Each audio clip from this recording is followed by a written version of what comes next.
Quais são, então, os tipos de perguntas que você tem que fazer quando você começar uma interação com um novo cliente? Primeiro tipo de pergunta é a necessidade dele. Então, imagina que chegou o cliente querendo comprar o meu software. E o meu software é um software de gestão comercial. Então, a primeira pergunta que eu falo assim, ó, fulano, deixa eu entender. Hoje você já tem algum sistema de gestão comercial na sua empresa? E aí eu espero que ele diga sim ou não.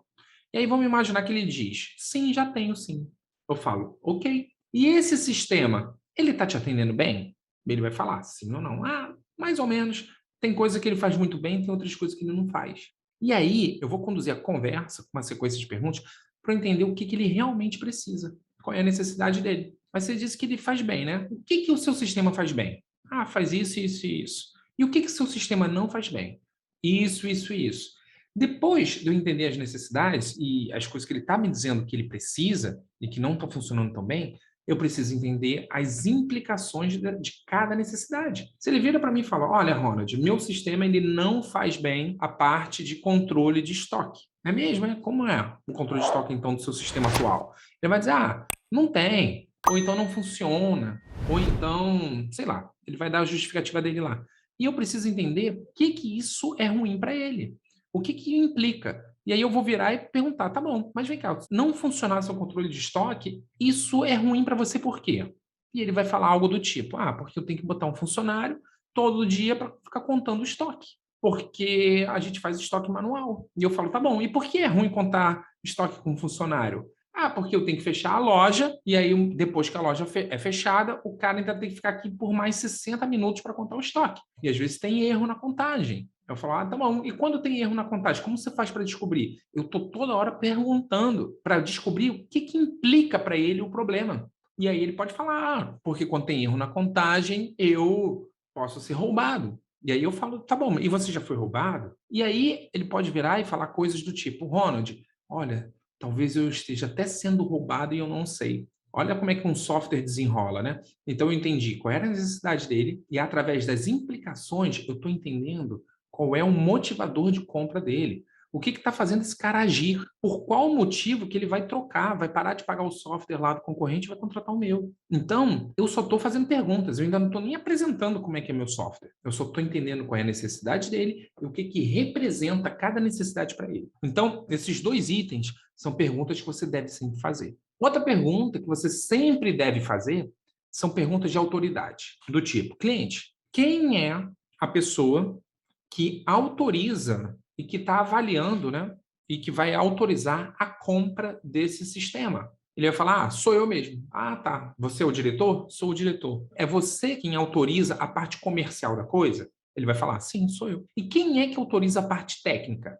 Tem alguma pessoa também que olha pela parte técnica e autoriza isso? Talvez seja ele, talvez seja uma pessoa da confiança dele, talvez seja alguém da TI, eu não sei. Só que a minha missão é perguntar quem é a pessoa. Por quê? Porque quando eu pergunto quem é a pessoa, eu sei o que eu vou falar para cada pessoa. Eu não vou falar coisas relativas a conversas comerciais com técnico e não vou falar coisas técnicas com gestor que só quer olhar a parte comercial da coisa, da negociação. Agora, se o cliente vira, eu falo, quem é que autoriza a parte técnica? Ele fala, sou eu. E quem autoriza a parte comercial? Sou eu mesmo? Aí eu já sei que é a mesma pessoa. Então é muito importante eu saber. E muitas vezes a gente está conversando com um gestor e não faz essa pergunta e está achando que o cara quer saber a parte técnica, mas ele não quer. Às vezes o técnico dele é um braço direito dele e ele fala: ó, se para o meu técnico tiver ok, o sistema for validado por ele, cara, por mim está fechado. Então você deve pegar o nome de quem é,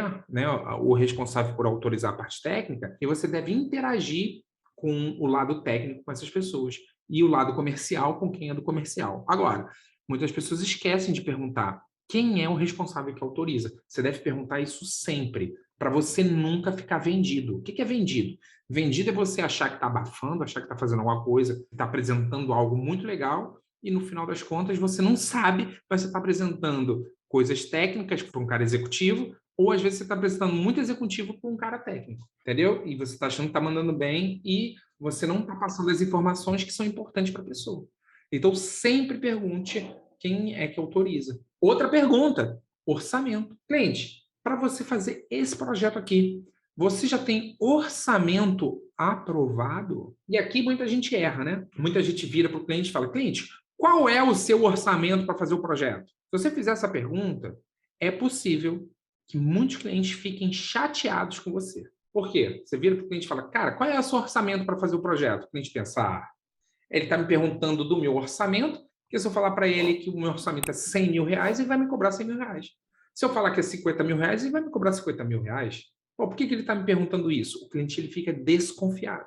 Então, a pergunta do orçamento não é quanto é o orçamento. A pergunta correta é: você já tem orçamento aprovado para fazer esse projeto ou não?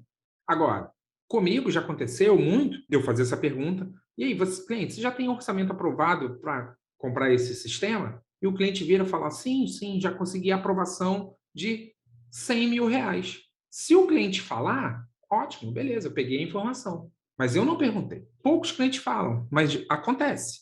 A maioria dos clientes vão falar: olha, o orçamento já está aprovado, ou eles vão falar: olha, Ronald, o orçamento ainda não está aprovado. Eu estou fazendo o levantamento aqui para eu saber quanto vai custar e depois eu vou pedir aprovação na diretoria. E aí eu aproveito para perguntar mais. Eu pergunto, tá bom, e como funciona o processo de aprovação na sua diretoria? Como é que é? Leva muito tempo? Você apresenta para quem? Como é essa apresentação? Eu vou escutar dele. Mas saber se tem orçamento aprovado ou não é super importante, porque muitas vezes você está crente que vai fechar o projeto e o cliente está só cotando para poder pedir aprovação de orçamento. Isso você tem que perguntar na primeira interação. Cara, a primeira interação você tem que conduzir com perguntas, tá bom? Quais perguntas? Necessidade, implicação, autoridade, orçamento. A próxima pergunta é tempo. O que é tempo?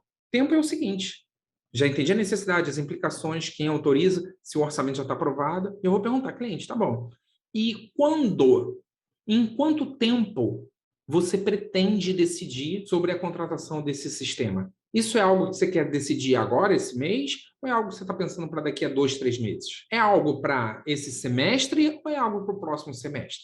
Esse é um projeto que você quer realizar nesse ano ou no ano que vem? Cara, tem que perguntar. Eu vejo várias pessoas correndo, enviando proposta. Depois de enviar a proposta para o cliente fala: beleza, obrigado pela proposta, mas esse projeto não é para agora, é para daqui a 3 meses. E o cara se matou. Cara, passou na frente de todo mundo, ele parou de fazer outras coisas na empresa dele para poder fazer a proposta, porque ele não sabia qual era o tempo do cliente. Toda vez que você pergunta do tempo, você tem a oportunidade de trabalhar no tempo do cliente. Essa semana eu conversei com um empresário, o nome dele é Rodrigo, e o Rodrigo está aplicando isso. E aí, na conversa, eu falei: e aí, Rodrigo? Ele falou: Ronald, chegou para mim um cliente ontem. Eu falei: cara, e aí, como é que foi a conversa? Eu virei e perguntei: cliente, em quanto tempo você pretende decidir sobre a contratação desse projeto? E o cliente falou: cara, eu preciso disso para ontem. Inclusive, se você puder, eu estou até disponível para no feriado já conversar com você. Cara, o cliente falou isso, né? Resumo da ópera. Ele está correndo para entregar tudo para fechar logo isso nesse feriado. E se ele não perguntasse? Talvez o cliente ia pensar: pô, esse cara é muito mole, esse cara é devagar. Então, você trabalha no ritmo do cliente. Pô, se o cliente quer um negócio daqui a 3 meses, eu não vou correr, não vou sacrificar meu feriado.